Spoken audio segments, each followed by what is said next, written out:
இவர் இங்கேயா? அப்படின்னா இவருக்கு எதுவும் ஆகல. தேங்க்யூ கடவுளே. நீங்க இவருக்கு எதுவும் ஆக விடல. தேங்க்யூ கடவுளே. நீங்க இவர் உயிரை காப்பாத்தி என்ன காப்பாத்திட்டீங்க.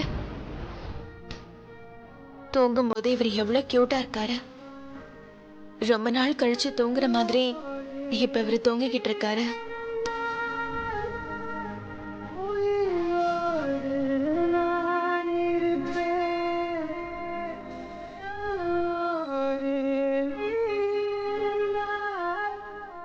நீ முதல்ல இருந்து பிரக்யா மாதிரி இருக்கியா இல்ல பிளாஸ்டிக் சர்ஜரி பண்ணிட்டு வந்திருக்கியா?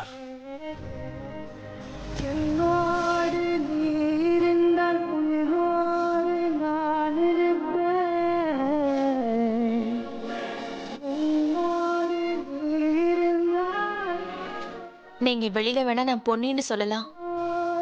ஆனா எனக்கு தெரியும் கண்டிப்பா உங்க மனசுக்குள்ள நான் பிரக்யாவா இருப்பேங்கிற டவுட் இருக்கு. நீங்க நல்லா இருக்கீங்க, எனக்கு அதுவே போதும். அப்புறம் எனக்கு இவ்வளவு நாள் கழிச்சு என் கை உங்க கைக்குள்ள இருக்கு. நீங்க எனக்கு துணையா இருக்கீங்க. இதை விட வேற என்ன வேணும்?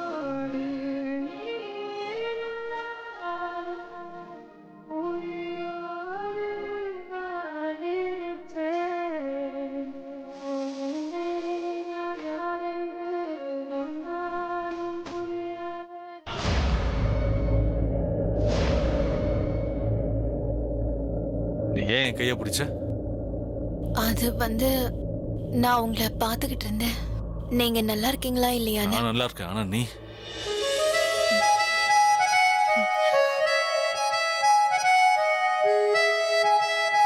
அம்மா யார் உன்னை இதெல்லாம் பண்ண சொன்னது? இதெல்லாம் பண்றதுக்கு என்ன அவசியம் இருக்கு? உனக்கு மைண்ட் ஏதாவது குழம்பிடுச்சா? நீ யாரை கேட்டு உன் உயிரை காப்பாத்தின? நீ யாரை கேட்டு உன் லைஃபை ரிஸ்க்ல போட்ட? நீங்க என் உடம்புல இருக்கிற விஷத்தை எடுன்னு நான் உன்கிட்ட சொன்னா உன்னை நீ என்ன சிவன்னு நினைச்சிட்டு இருக்கியா? விஷத்தை குடிக்கிறதுக்கு நீ ஒரு சாதாரண மனுஷி. கடவுள் ஆகிறதுக்கு ட்ரை பண்ணாத. கடவுளா மாதிரி யாரை இம்ப்ரெஸ் பண்ணணும்னு நினைச்ச? என்னையா? இங்க பாருங்க, அப்ப உங்களுக்கு எதுவும் ஆகக்கூடாதுன்னு மட்டும் தான் நினைச்சேன். உனக்கு அப்ப வேற எந்த வழியும் கிடைக்கலையா? அப்ப எனக்கு எது கரெக்ட்னு பட்டதோ அதை தான் நான் பண்ணேன். உனக்கு அதான் சரின்னு பட்டுச்சா? ஹீரோயின் ஆகணும்னு நினைச்ச நீ? என்ன நினைச்ச நீ? ஹீரோயின் ஆகி என்ன இம்ப்ரெஸ் பண்ணிடலாம்னா? எனக்கு ஹீரோயின் ஆகணும்னு எந்த இன்ட்ரெஸ்டும் இல்ல. ஆமா, நீ நேரா தேவதை ஆகணும்னு நினைக்கிறியே. தேவதையா மாறி நீ என்னோட விஷயத்தை எல்லாத்தையும் உறிஞ்சிக்கிட்டு என்ன இம்ப்ரெஸ் பண்ணணும்னு நினைச்ச. அதெல்லாம் வேஸ்ட். என் மனசுல உனக்காக எந்த ஃபீலிங்ஸும் வரப்போறதில்ல. அதனால எனக்காக இப்படி எல்லாம் பண்றதெல்லாம் வேஸ்ட். புரிஞ்சுதா? அப்புறம் எதுக்கு ராத்திரி பூரா என் கை பிடிச்சிட்டு இங்கேயே தூங்குனீங்க? அது கையை எதுக்காக பிடிப்பாங்க? காப்பாத்துறதுக்காக.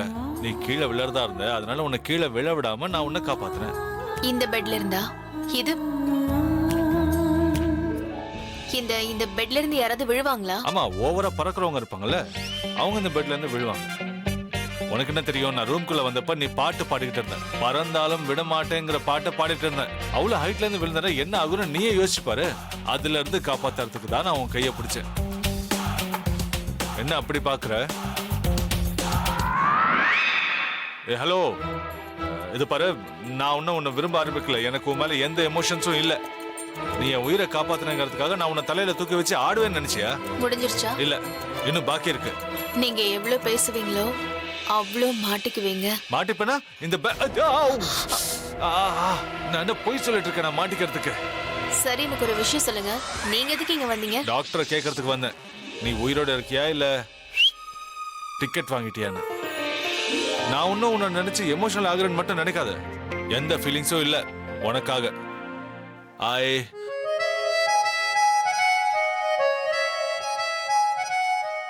Had you. I hate you too. Hate யூங்கிறதையும் ஏன் சிரிச்சுக்கிட்டே சொல்ற? ஏன்னா நீங்க இப்படி போய் சொல்லிக்கிட்டு இருக்கும்போது ரொம்ப ஃபன்னியா இருப்பீங்க. நீ இந்த மாதிரி என்னை பார்த்து சிரிக்கும் போது ரொம்ப ஃபன்னியா இருப்ப. அப்படியா? நான் ஃபன்னியா இருக்கேனா நீங்க சிரிச்சுக்கிட்டு இருக்கணுமே. ஏன் உங்களுக்கு கோவம் வருது? மட்டும் ஹாஸ்பிட்டலா இல்லாம இருந்துச்சு, ஒரு பஞ்ச் கொடுத்திருப்பேன், இன்னும் ஃபன்னியா மாறி இருப்ப நீ. ஹாஸ்பிட்டல் எல்லாரும் என்ன தப்பா நினைப்பாங்க, அதனால விட்டு வைக்கிறேன். ஓகே, வீட்டுக்கு போவோம்ல, என்ன பஞ்ச் பண்ணி நல்லா ஃபன்னியா மாத்திருங்க. நான் உன்னை என் கூட வீட்டுக்கு கூட்டிட்டு போவேன்னு நீ ஏன் நினைக்கிற? ஒருவேளை நீங்க என்ன வீட்டுக்கு கூட்டிட்டு போலன்னா அதுக்கப்புறம் நான் அந்த என்ஜிஓ காரங்களை கூப்பிடுவேன்.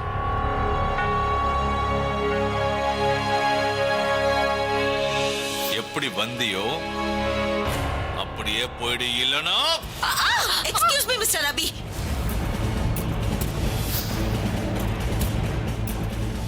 இவங்க இதே வீட்ல நீங்க இருக்கிற வீட்ல தான் இருப்பாங்க. அதாவது உங்களுக்கும் இவங்களுக்கும் டிவோர்ஸ் ஆகுற வரைக்கும்.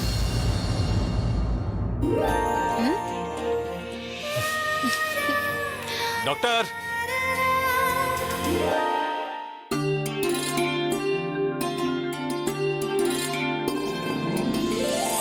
என்னமா கண்ணு, மஞ்சள் சந்தனெல்லாம் பூசினதுக்கு அப்புறம் உன்னோட முகம் ஜொலி ஜொலிக்க ஆரம்பிச்சிருச்சு. நீ கட்டிக்க போறவரு அவ்வளவு என்ன ஸ்பெஷல்? கல்யாணத்துக்குள்ள உன் முகம் பளபளக்குது.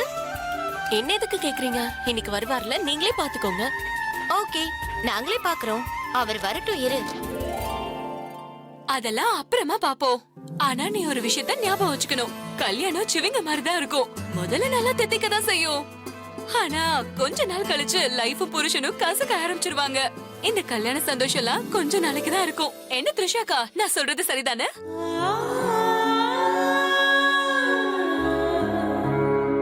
அப்படிலாம் எதுவும் இல்ல. எல்லாரும் ஒரே மாதிரி இருக்க மாட்டாங்க. அப்படியா சொல்றீங்க? அவங்க சும்மா சொல்றாங்க. விஷயம் வேற ஏதோ இருக்கு. என்ன பிரபா மாமா, எங்க த்ரிஷாக்காவ நீங்க அப்படி என்ன மாய செஞ்சீங்க? இன்னைக்கும் கல்யாணத்து மேல அவ்வளவு ஆசையா இருக்காங்க.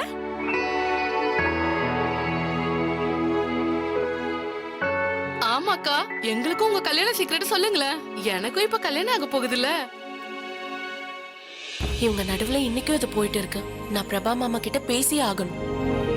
கண்டிப்பா இதுல பிரபா மாமாவோட கான்ட்ரிபியூஷனும் இருக்கும். அவரை பத்தி ஏதாவது சொல்லுங்கக்கா.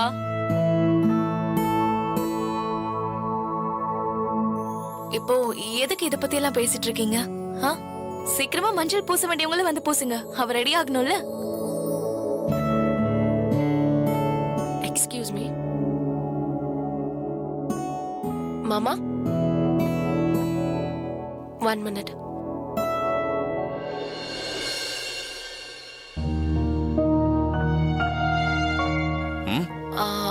உங்க கூட ஒரு 2 நிமிஷம் பேசணும்.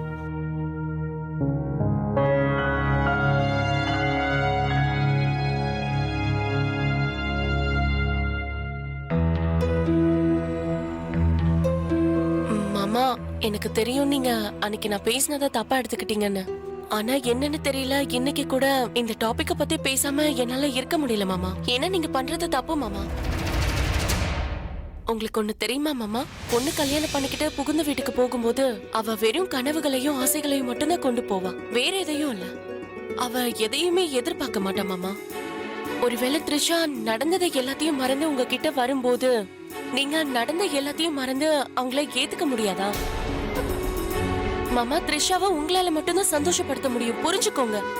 த்ரிஷா அந்த சந்தோஷத்தை டிசர்வ் பண்றா மாமா.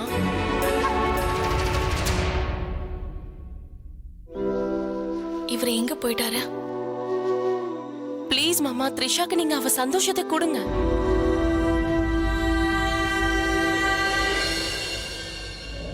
சொல்லுங்க மாமா, நீங்க அந்த சந்தோஷத்தை கொடுப்பீங்கல்ல மாமா? நீ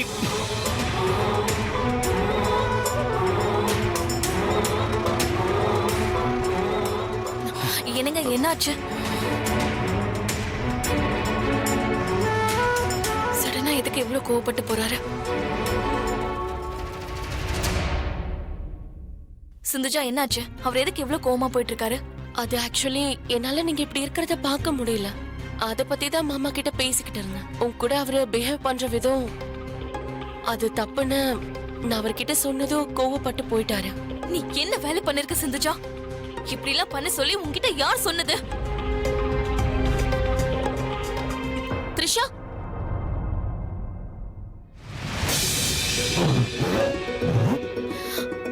என்னாச்சுங்க? நீங்க என்ன பண்ணிட்டு இருக்கீங்க? நான் முதல்ல இங்க இருந்து கிளம்புறேன். எங்க? என் வீட்டுக்கு தான். ஆனா எதுக்காக நீங்க போறீங்க? நான் ஏதாவது தப்பு பண்ணிட்டேன்னா நீங்க என்கிட்ட சொல்லலாம்ல. தயவு செஞ்சு ஏதாவது தப்பு நடந்திருந்தா என்கிட்ட சொல்லுங்க. அதுக்கு எதுவா இருந்தாலும் ப்ளீஸ் என்கிட்ட சொல்லுங்க. நீங்க வேணும்னா என்ன திட்டுங்களே, ஆனா ஏன் போறீங்கன்னு மட்டும் தயவு செஞ்சு சொல்லுங்க. இங்க பாருங்க ப்ளீஸ், நான் ஏதாவது தெரியாம தப்பு பண்ணிருந்தா I'm sorry, I'm so sorry. இன்னைக்கு ஒரு நைட் தாங்க, நாளைக்கு எப்படி நம்ம போயிடுவோம்ல. நீங்க ப்ளீஸ், நீங்க இங்க இருந்து போயிட்டீங்கன்னா எல்லாரும் என்ன கேள்வி கேட்க ஆரம்பிச்சிருவாங்க. நான் உங்களுக்கு என்ன பதில் சொல்றது? என்னங்க, என்ன பாருங்க, தயவு செஞ்சு என் கூட பேசுங்க. நான் ஏதாவது தப்பு பண்ணிருந்தேன்னா என்ன திட்டுங்க. ஆனா இப்படி பேசாம இருக்காதீங்க ப்ளீஸ். இங்க இங்க பாருங்க, ஏதாவது தப்பு நடந்திருந்தா ஐம் சாரி ப்ளீஸ். நான் எப்பவாவது உனக்கு துரோகம் பண்ணிருக்கேனா?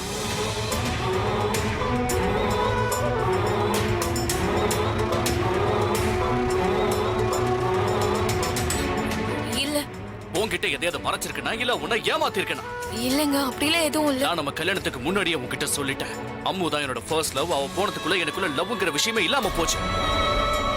இத வேற யாராவது உன்கிட்ட சொன்னாங்களா என்ன? இல்ல, இத நீங்க தான் சொன்னீங்க. இது வரைக்கும் என்கிட்ட நீங்க எதுவும் மறைச்சது இல்ல. நீங்க மறைச்சீங்க, நானும் நீ சொல்லலையே. சொல்லல, ஆனா சிந்துஜா சொல்றா. And நீதான் என்கிட்ட இப்படி எல்லாம் பேச சொல்லி அவளை அனுப்பி வச்சிருக்க. இல்லங்க, நான் அவளை அனுப்பல. சிந்துஜாவை கேட்க சொல்லி நான் அனுப்பலங்க. ஆனா நான் அம்முவை பத்தி உன்கிட்ட மட்டும் தானே சொல்லியிருக்கேன். அப்படி இருக்கும்போது அவளுக்கு எப்படி நான் அம்முவை காதலிச்சுங்கிற விஷயம் அவளுக்கு எப்படி தெரிஞ்சதுங்கிற? நான் அவகிட்ட அம்முவை பத்தி சொன்னதுல உண்மைதான். ஆனா உங்ககிட்ட அம்முவை பத்தி கேட்க சொல்லி நான் அவகிட்ட சொல்லலைங்க. திரிஷா, போய் சொல்லாத. உனக்கே நல்லா தெரியும் இந்த விஷயத்தை நீ என்கிட்ட நேரடியா வந்து கேட்டாலே நான் ரொம்ப கோவப்படுவேன். நீ சேஃபா இருக்கணுங்கிறதுக்காக தான் பாவம் உன் கசினை கிட்ட பேச சொல்லி அனுப்பியிருக்க.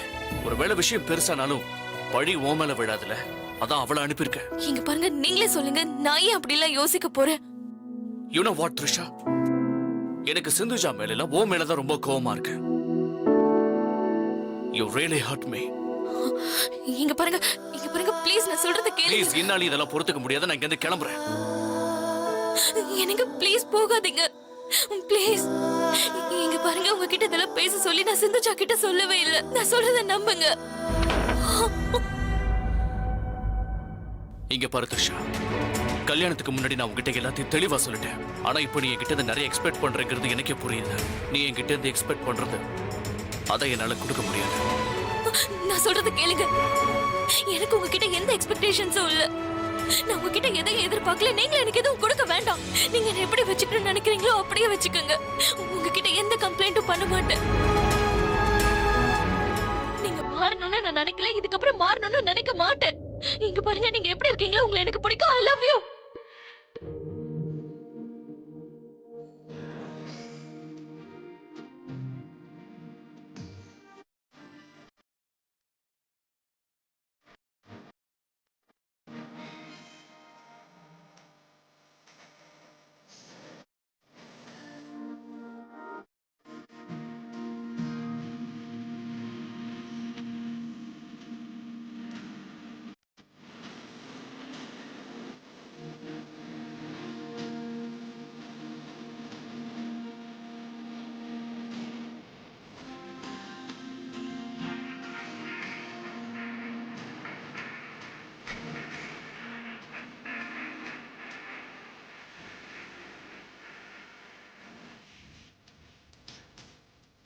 I really love you. உங்களோட என்னோட வாழ்க்கையை ஷேர் பண்ணிக்கிறது என்னோட அதிர்ஷ்டங்க. உங்களோட நேர்மை, உங்களோட இந்த நல்ல குணம், இதெல்லாம் எனக்கு ரொம்ப பிடிக்குங்க. நான் ஏன் உங்களை மாறி சொல்ல போறேன்? நான் இப்படியே இருந்துடுறேங்க. உங்களை லவ் பண்ணிக்கிட்டே இருப்பேன். I love you. நீங்க என்ன லவ் பண்ணலன்னா கூட பரவாயில்லைங்க. என் வாழ்க்கை முழுக்க நான் உங்களை காதலிப்பேன்.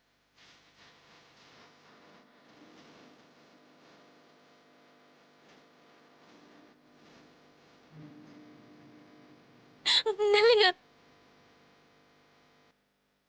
உங்க கையை உங்ககிட்ட கேட்டுப்பேன். ப்ளீஸ் இங்க இருந்து போகாதீங்க. எனக்கு நைட் வரைக்கும் வெயிட் பண்ணுங்க. இந்த கல்யாணம் முடியற வரைக்கும் வரீங்க. நீங்க இங்க இருந்து போயிட்டீங்கன்னா இங்க இருக்கிறவங்க எனக்கு என்னென்னமோ கேள்வி கேட்பாங்க. அதுக்கு பதில் சொல்ல எனக்கு தைரியம் இல்ல. ப்ளீஸ் தயவு செஞ்சு நீங்க இங்க இருந்து போயிடாதீங்க. ப்ளீஸ் போயிடாதீங்க. தயவு செஞ்சு போயிடாதீங்க. இங்க இருங்க.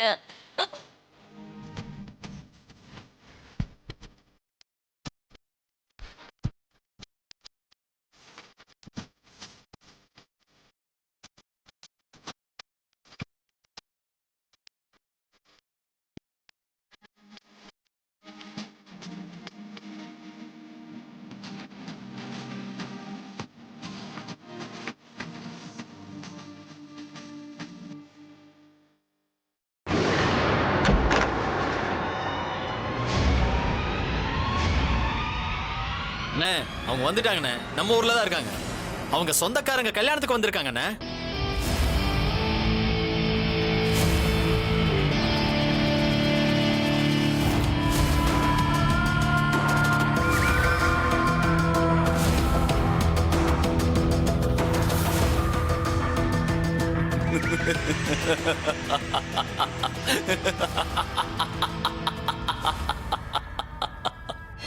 நல்ல செய்தியை சொல்லி என்ன நீ ரொம்ப சந்தோஷப்படுத்திட்ட.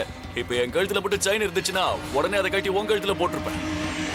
என் மனசை சந்தோஷப்படுத்திட்டடா.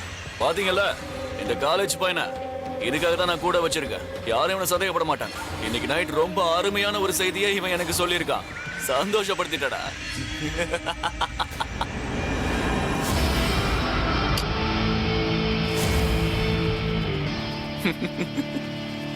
இங்க பாருங்க, இந்த உலகம் உருண்டை.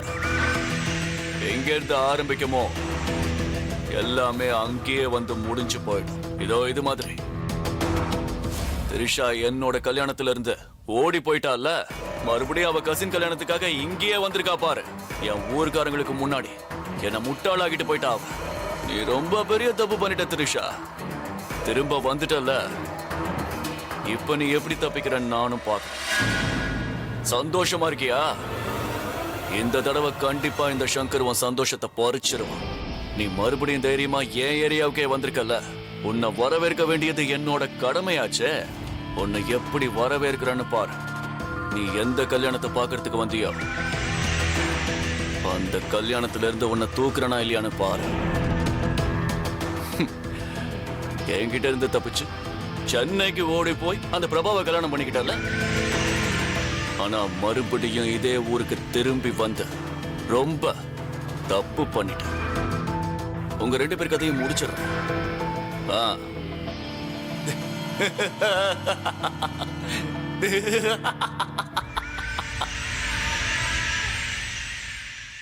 மைதிலி, இதுல அக்காவோட டீ எது?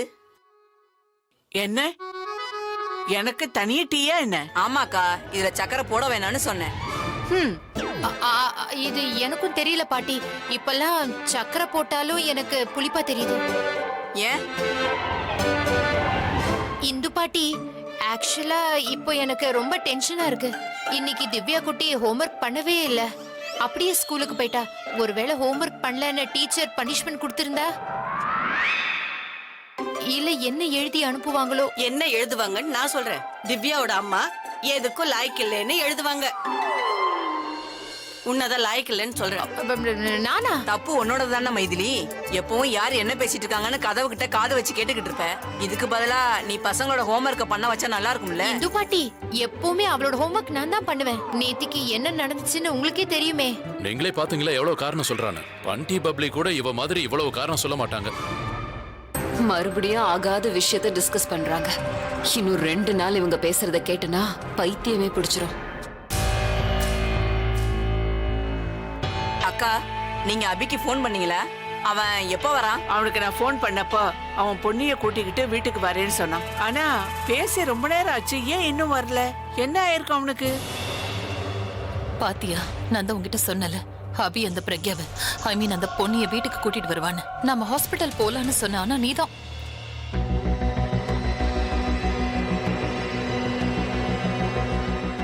அவங்க 2 பேரும் வந்துட்டாங்க. நம்ம அபியும் பிரக்யா. நான் என்ன சொல்ல வரேன்னா, நம்ம அபியும் பொன்னியும் வந்துட்டாங்க.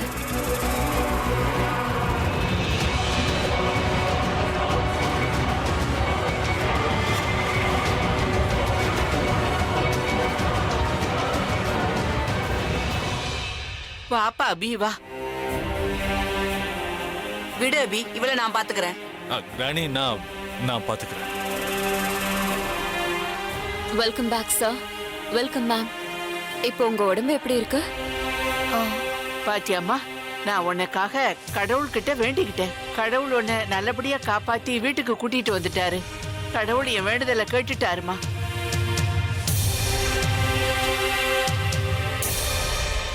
கடவுள் உனக்கு நல்ல ஆரோக்கியம், நீண்ட ஆயுள கொடுக்கணுமா. பாவம், அவ ரொம்ப வீக்கா இருக்கா. அவளை மேல கூட்டிட்டு போப்பா. கொஞ்சம் ரெஸ்ட் எடுக்கட்டும். ஓகே பாட்டி, நான் இவளை ரூமுக்கு கூட்டிட்டு போறேன். போலாமா?